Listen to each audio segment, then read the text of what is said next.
What's up, investors? It's the Russian dude.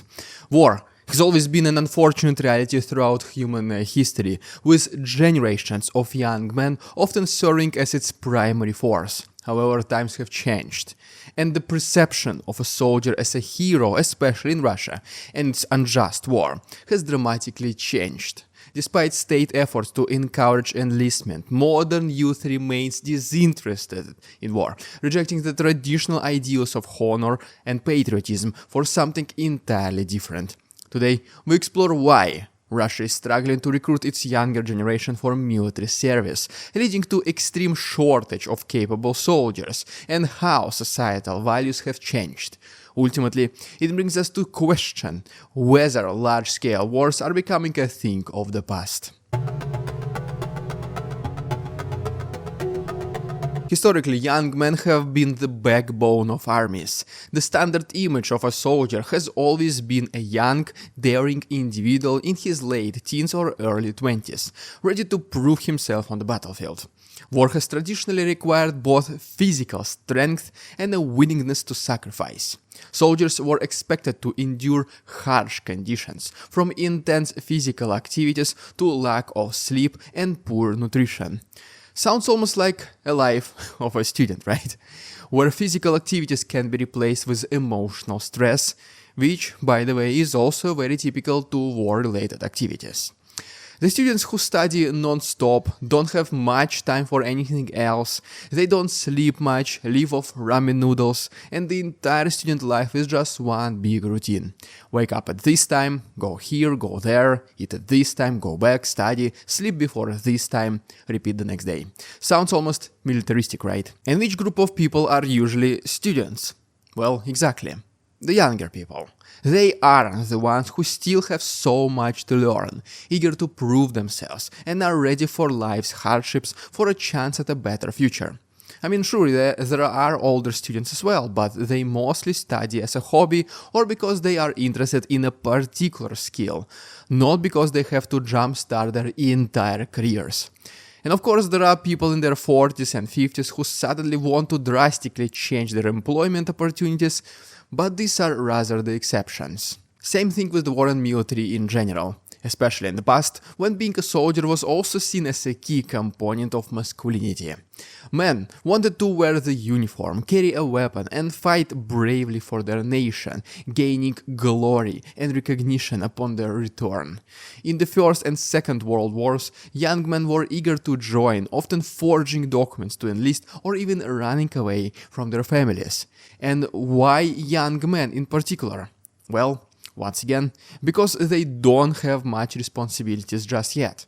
They usually don't have their own families, no wives, no children to take care of.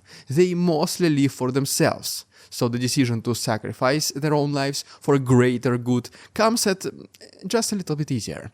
And I mean, yes, that's not an easy decision at all, but at least such men usually don't have to think that somebody else relies on them. Also, younger generation is usually prone to more spontaneous and sometimes even dangerous decisions.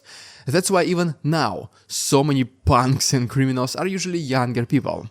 For them, stealing something from the store sometimes is just for fun, to make their friends laugh. They don't think much about the consequences. I mean, why would a 50-year-old with family and more or less established life suddenly dive into criminal world? It simply does not make sense. So now you more or less see why it is mostly young people who usually form the biggest chunk of any military in the world. And at the same time, the romanticized image of war as a proving ground for bravery and fearlessness is now deeply ingrained in the cultural mindset. Yet, today's Russia finds itself in a paradox. Despite being in an active conflict, there is a shortage of young recruits. The popularity of war plummeted, and today's youth are simply not interested in joining the ranks of the military. Russia's recruitment campaigns have failed to instill any sense of heroism, patriotism, or purpose in the younger generation, and the question must be asked: what changed? One of the key factors in this shift is the overwhelming influence of consumerism. In modern society, success is no longer defined by physical strength or battlefield glory, but by wealth and material possessions. Obviously, there are people who think that the bigger you are, the more attractive you are to the opposite gender. And in some way it might be true. After all, humans still have some sort of animal instincts. But I'm mostly talking about the society as a whole.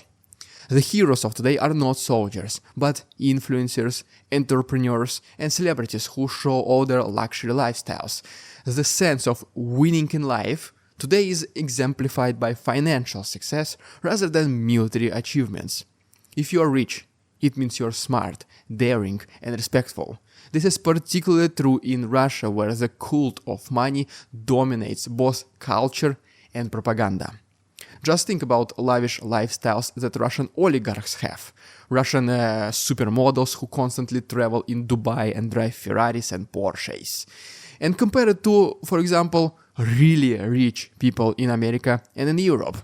And I'm not talking about these rappers who spend 95% of their wealth on gold chains, diamond rings, expensive clothes, and luxurious cars just to make themselves look like billionaires. No, I'm talking about real billionaires, the oligarchs of the West. As a result, young people of Russia are not inspired by tales of military conquest or patriotism. Instead, they idolize individuals who can purchase luxury cars, own expensive properties, and lead a life of comfort and indulgence. The modern-day successful man is no longer someone who returns from battle with scars and medals, but someone who can swipe a credit card without concern, not thinking even about the price. And obviously, not every single Russian is like this. There are Russians with much better ideals and goals in life. Russians who are much smarter than to be interested in expensive materialistic things, and who are much smarter not to join the army in search for eternal glory and purpose in life. For such younger generation, the idea of joining the military is simply meaningless. There is no glory in war, only hardship and danger, and those who are interested in materialistic things, all they want is to live the lives of those who have found financial success through entrepreneurship or social media fame. This growing difference between the old ideals of war and modern consumerism makes it clear why Russia is struggling to recruit young people to fight. They are far more interested in pursuing wealth and success than sacrificing themselves for a cause that seems distant and irrelevant to their daily lives. They did not choose this war, they did not start it. Their homes, friends and relatives were not attacked, so there is not a single reason to go fight in Ukraine. Only the financial reward for signing up the military contract. But that's not worth the risks. People prefer to make money in other ways. The main supporters of the war in Russia are not the young, but the elderly. Think about battle babushkas and dedushkas we usually talked in ridiculous Russian propaganda. These are the people over the age of 65, who harbor a sense of nostalgia for the Soviet era, its former glory, the victory in the Second World War, and the defeat of Nazism. They are the most vocal proponents of the current conflict, because they either witnessed the horrors of war and the greatest joy of victory personally, or they heard these stories directly from the participants of combat activities, which are their parents. These individuals are more likely to believe in state's propaganda, which draws heavily on the imagery and rhetoric of past wars. To them, this conflict represents a continuation of a never-ending struggle against familiar enemies like NATO and the West. However, this support is purely ideological. The elderly who praise the war are not physically capable of participating in it, leaving the burden of fighting to others. It is so much easier to be angry at the others for not willing to die for your country, knowing that you personally will never need to do it yourself. And suddenly, your rhetoric becomes radically militaristic, and you see absolutely no problem with all of this. But you do see younger people as cowards, who are not willing to do the same sacrifice you or your parents once did. But here is the paradox.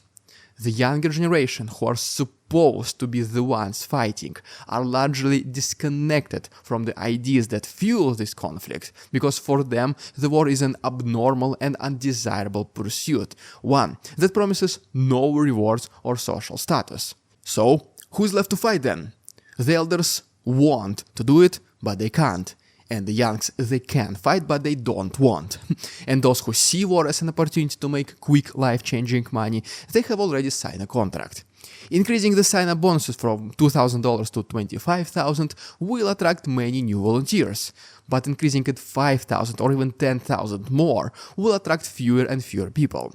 The cost of each new soldier becomes exponentially higher, and while Russia is a pretty rich country, even though most of its wealth is divided among oligarchs and Putin's friends, its resources are not infinite.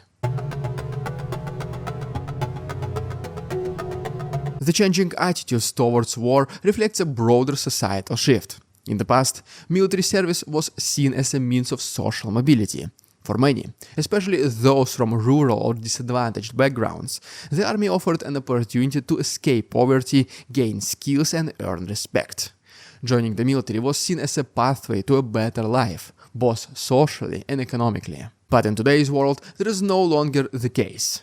The economy and social structures have evolved, and the army is no longer viewed as a stepping stone to success.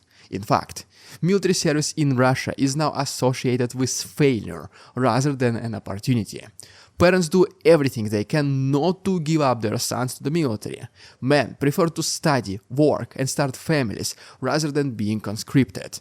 If you do end up in the military, there are only 3 potential explanations.